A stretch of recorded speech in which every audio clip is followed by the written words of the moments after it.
UKLO 1 year masters. No IELTS required up to 5 years visa. High visa success rate. అమ్మవారి అవతారాల్లో 5వది మహాచండీ అవతారం. మహాచండీ అవతారం యొక్క విశిష్టత, ఎందుకు అమ్మ మహాచండిగా మనకు కనపడటం జరిగింది చెప్పండి. ఇంతకు ముందు ఎప్పుడూ కూడా విజయవాడ కనకదుర్గ అమ్మవారి అవతారాల్లో చండీ రూపం లేదమ్మా. ఇది 2వ సంవత్సరం, అంతకుముందు లేదు.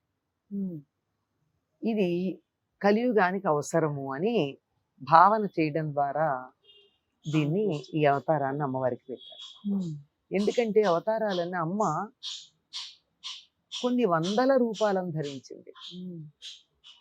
వాటిల్లో కొన్నింటిని మాత్రమే మనం ఇక్కడ ఈ 9 రోజుల్లో ఎన్ని అవతారాలు ప్రదర్శించగలరు? 9 మాత్రమే. అందుకని ఒక్కొక్క సంప్రదాయంలో ఒక్కొక్క ఆలయంలో ఒక్కొక్క ప్రత్యేకమైనటువంటి రూపాన్ని అవతారాన్ని ధరింపజేయడం చూస్తూ ఉన్నాం. ఇక్కడ విజయవాడలో మాత్రం నిరుడు అనుకుంటా ప్రారంభించాను క్రితం సంవత్సరం చండీ మహాచండీ అనేటటువంటి అవతారాన్ని ధరింపజేయడం. ఎందుకు అంటే కలౌ చండీ వినాయక అని చెప్తారు. కలియుగంలో తొందరగా అనుగ్రహించేవారు అవసరమైనటువంటి వారు కూడా ఎవరంటే చండీను వినాయకుడు కలియుగానికి. చండీ చేసినటువంటి పని ఏమిటంటే ధూమ్రలోచనుడు యొక్క సంహారం తర్వాత శుంభనిశుంభులు చండముండులని 2 సేనా నాయకుల్ని చతురంగ బలాలతో ఇచ్చి పంపించారు జగన్మాత మీద యుద్ధం చేయడానికి. వెళ్ళారు. వెళితే వాళ్ళు వచ్చి అమ్మని పట్టుకోవడానికి ఆవిడ్ని చంపడం కోసం ఆయుధాలు వేయడం మొదలుపెట్టారు. దాంతో ఆవిడికి కోపం వచ్చి కనుబొమ్మలు ముడేసింది. ఆ కనుబొమ్మల ముడి నుండి కోపం నుండి ఉద్భవించింది ఒక నల్లని ఆకారం. నల్లని ఆకారం ఉద్భవించింది గనక దాన్ని కాళి అన్నారు. ఆ కాళి ఎలా ఉందట అంటే నల్లగా ఉంది, ఎర్రని కళ్ళు గుంటల్లో ఎక్కడో ఉన్నాయి, నాలుక ఎర్రగా ఉంది, పెద్ద నోరుంది, ఖడ్గము పాశము ధరించినటువంటిది, ఖండపరశువు అనేటటువంటి ఒక ఆయుధాన్ని ప్రత్యేకంగా ధరించింది, పులితోలు వస్త్రంగా ధరించింది. సరే అమ్మవారు ఇవ్వడానికి ఇచ్చింది గనక సింహం మీద కూర్చుంది. శుష్కించిన మాంసం కలది, అంటే ఒంట్లో ఎక్కడ కండన్నది కించిత్ లేదు. అంటే ఇప్పుడు ఎవరన్నా మేము సన్నబడాలి, ఒక్క పిడికడు కూడా ఒంటి మీద కండ ఉండకూడదు అనుకుంటే ఇలా ఉంటారో ఏమో అమ్మవారి మనకి తెలియదు. కాకపోతే నల్లని రూపం అనుకోండి, చూడగానే భయంకరంగా అనిపించేది. పెద్ద నోరు, అంత నోరు ఉండి ఉద్భవించగానే అమ్మ తన నుండే ఉద్భవించింది కదా, దాన్ని చూసి నువ్వు వెళ్ళు, వాళ్ళని నీ ఇష్టం వచ్చినట్టు తినేయి అని చెప్పింది. వెళ్ళి వాళ్ళని ఆయుధాలతో, వాళ్ళకున్నటువంటి వాహనాలతో అన్నిటితో కలిపి కరకర నవిలి తినేసింది. ముందు చండుడు వచ్చాడు. ఆ చండుడు వచ్చాక వాడిని ఏం చేసింది, వీళ్ళు కూడా ఒకళ్ళ తర్వాత ఒకళ్ళ జాగ్రత్తగా అనమాట. చండుడు వస్తే వాడిని అంతకుముందే వాడి సైన్యాన్నంతా సంహరించేసిన తర్వాత ఏనుగలు రథాలతో సహా నవిలేసిందండి. వాడి తలని ఖండించిన చేతిలో ఖండపరశు ఉంది కదా, గండ్రగొడ్డలి. పరశు అంటే గండ్రగొడ్డలి, ఖండం అంటే ఇలా వంకరగా ఉన్నదో ఏదో ఉంటుంది అది. దాంతో వాడి కంఠాన్ని కత్తిరించింది.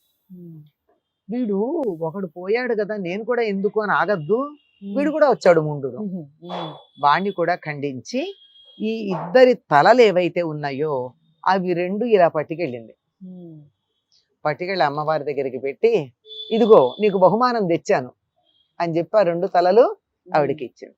ఆవిడ బ్రహ్మాండంగా సంతోషించి, జగన్మాత సంతోషించి, చండముండులను సంహరించావు గనక ఈ రోజు నుండి నువ్వు చాముండా అన్న పేరుతో కీర్తించబడతావు అన్నారు. ఆవిడే చండీ అన్న పేరుతో కూడా ఉంది. చండీ అన్నటువంటి పదానికి చెడి ఆహ్లాదనే అని, ఆహ్లాదం కలిగించేదని, అంతేకాదు చెడి కోపని అని, కోపం కలిగినది, తీక్ష్ణమైనటువంటి భావన కలిగిందని అర్థం. అంత తీక్ష్ణంగా లేకపోయినట్టయితే చండముండుల్ని సంహరించడం చాలా కష్టం. లలితగా సుకుమారంగా సున్నితంగా ఉంటే లాలిస్తూ కూర్చుంటే వాళ్ళెక్కడ మాట వింటారు? వినరు కదా. అప్పుడప్పుడు చండీ రూపం కూడా చండీ కనిపించింది. రూపం ధరించాలమ్మా. తను ధరించలేదు, తన నుండి ఆ లక్షణాన్ని వెలువరించింది ఆవిడ. ఎందుకు ఇప్పుడు దీని అవసరం ఉందో, దీని అవసరం ఉంది గనక మేము ఈ అవతారం అమ్మవారికి ధరింపజేస్తున్నాము మధ్యలో అని చెప్పి, మొత్తానికి మధ్యలో అని ఎందుకు చెప్పారంటే, ప్రస్తుతం ఉన్న పరిస్థితుల్లో ఈ ఆ చెండ ముండ లక్షణాలు లోకంలో చాలా మందిలో కనపడుతున్నాయి కదమ్మా. చాలా తీవ్రంగా ఉండడం, ప్రతిదాన్ని సీరియస్ గా తీసుకోవడం, ఆఖరికి ఆత్మహత్యలు కూడా ఆ తీవ్ర భావన వల్లే కలుగుతున్నాయి. కనుక అటువంటి తీవ్రతని తగ్గించాలి, అలాగే మొండితనాన్ని తగ్గించాలి. నేను పట్టిన కుందేలికి మూడే కాళ్ళు.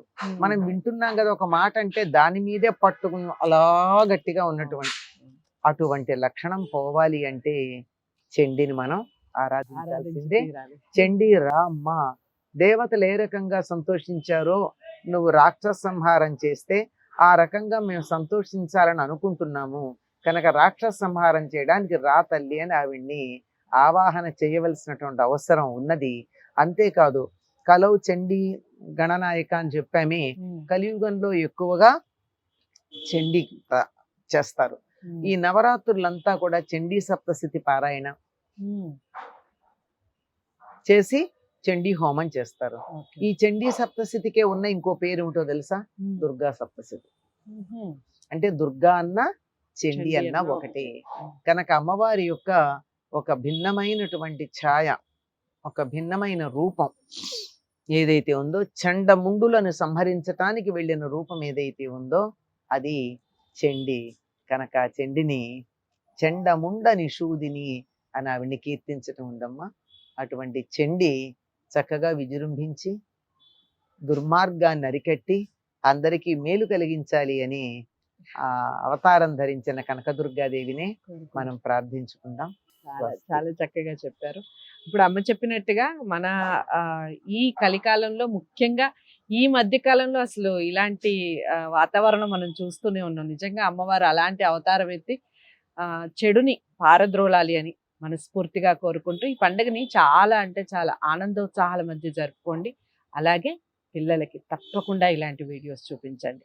ఇంత ఓపికగా ఈ వయసులో కూడా మనందరికీ మేలు చేకూరాలి అన్న సదుద్దేశంతో చేస్తున్న కార్యక్రమం కాబట్టి మీ అందరి ఆశీర్వాదం ఉండాలి అని మనస్ఫూర్తిగా కోరుకుంటున్నాను. తప్పకుండా వీడియోని లైక్ చేసి అందరికీ షేర్ చేయండి. ఛానల్ని సబ్స్క్రైబ్ చేసుకోండి. తదుపరి అవతారంతో మళ్ళీ కలుద్దాం. నమస్తే.